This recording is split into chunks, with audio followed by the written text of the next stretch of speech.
Welcome, Mr. Handicapper. We're 2 weeks from the Breeders' Cup weekend. I will be covering several races for Breeders' Cup weekend. I'll be posting analysis, most likely starting Wednesday before the Breeders' Cup weekend. And I'm going to cover several races. I'll do a full field analysis on each race that I post. So if you have not subscribed, hit the subscribe button, click on all notifications so you can be instantly notified when my picks are posted. Let's take a look at race number 6. At Keeneland on Saturday. 7 furlongs. Perryville Stakes with a purse of $250,000. Let's take a look at the field. Look at the one horse, Hoist the Gold at 12 to 1. He doesn't win much. Out of 13 races, he has 2 wins. I'll tell you, his last couple races, he hasn't looked bad at all. He's put together a couple nice races, finishing second. Got some improving speed figures. Getting 12 to 1 on Hoist the Gold. Now let's take a look at a horse that I know more about than any other horse in this race, and that's Provocateur. The reason why I know so much about him is because he's a My Racehorse horse. He has a bunch of owners, and I am one of them. And I've been following this horse since his very first race when Pletcher ran him on turf at Belmont. The reason why he ran him on turf, because his workouts in the morning on dirt just weren't good enough. He was kind of slow. And next time out, ran him back at Belmont again, finished fourth. Ty Pletcher said we need to find him some lighter competition, so he sent him down to Tampa. That's exactly what he needed. Broke his maiden by 4.5. Next time out, ungraded stakes race, finished second. Then he ran into Hutchinson. He won Hutchinson by 2 at Gulfstream. Pletcher said, okay, maybe he's ready for the New York competition, so he sent him up to Belmont.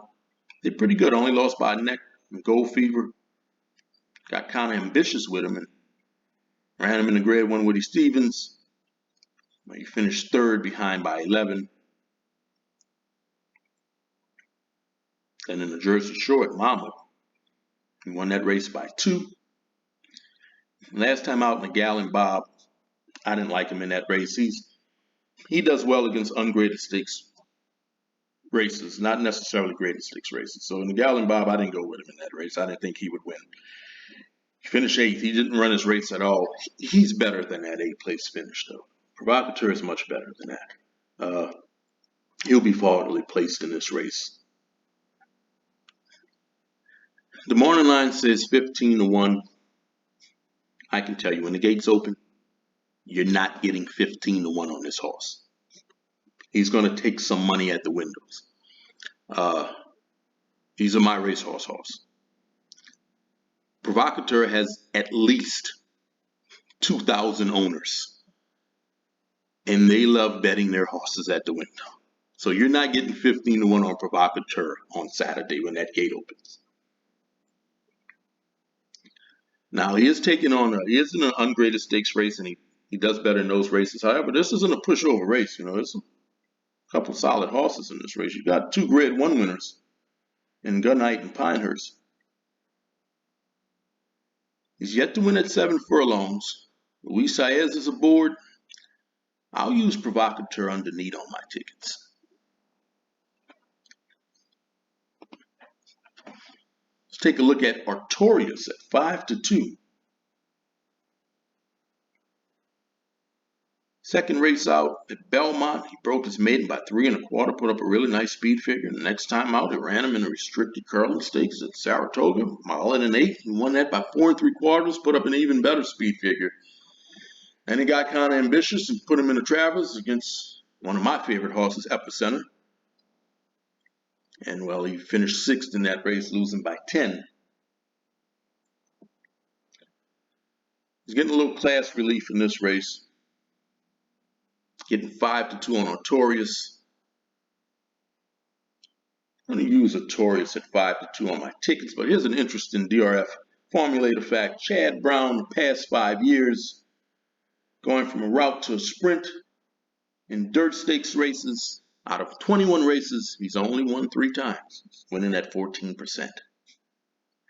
Getting 5 to 2 on Artorias. I'll use him underneath on my tickets. Take a look at the 4-horse, Pinehurst. Broke his maiden at Delmar. Next time out, he won the Delmar Futurity, Grade 1 Delmar Futurity by 4.5. Ran him in the Breeders' Cup Juvenile. He finished 5th in that race. As a 3-year-old, came back in San Vicente, finished 2nd. And he sent him out to Saudi Arabia, the Saudi Derby, and he won that race by half a length. Then he sent him to Dubai to run the UAE Derby, and well, he didn't do so well in that one. He finished 16th behind by 25. Then after the trip from the Middle East, they ran him in Amsterdam. Didn't do well in that one at all. Finished 8th. Behind by 25 again. He changed trainers with this horse. It's with Brendan Walsh now. I would like to see him get back to his old form. I don't know if he's going to do it this race, though. I would really like to see him find his old form. Getting 20-1 on Pinehurst, written by John Velasquez. He should be forwardly placed in this race. Take a look at the 5-horse. At 30-1, Friar Lawrence. I am not a fan of his speed figures. He just doesn't have the speed figures to compete with these. You're getting 30-1 on the 5-horse, Friar Lawrence. And there's the 6-horse, B-Dog. Well, he broke his maiden at Keeneland at 7 furlongs. Put up a really nice speed figure in that race. He won by 11. His next win was at Ellis Park. Allowance 9 winners of 2 lifetime. Also at 7 furlongs. He won by a length and a half. Apparently he likes the distance of 7 furlongs, since both of his wins have come at 7 furlongs. Getting 6-1 on B-Dog, trained by Doug O'Neill and ridden by Joel Rosario. I will use B-Dog on my tickets. And there's the 7-horse, Of a Revolution. Out of 8 races, he has finished in the money 7 times. Closed well last time out in the Gallon Bob. Finishing 2nd. Getting 5-1 on Of a Revolution. And there's your morning line favorite at 6-5, Good Night. Out of 11 races, he has finished in the money 10 times. This year, out of 5 races, he has 3 wins and 2 seconds. He has won 3 of his last 4.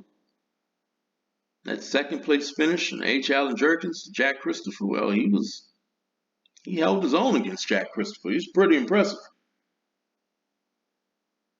He raced very well.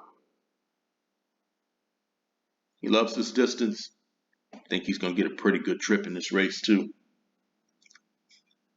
Asmussen said he may run him in the Breeders' Cup in a couple of weeks. Possibly the sprint. Getting 6-5 on Gun Night. I think he's the horse to beat. I'm going to pick Gun Night to win this race, and I'm going to use him over Provocateur, B-Dog, and Artorias. Don't forget to like, share, subscribe, leave me a comment. Let me know who you're picking. Good luck.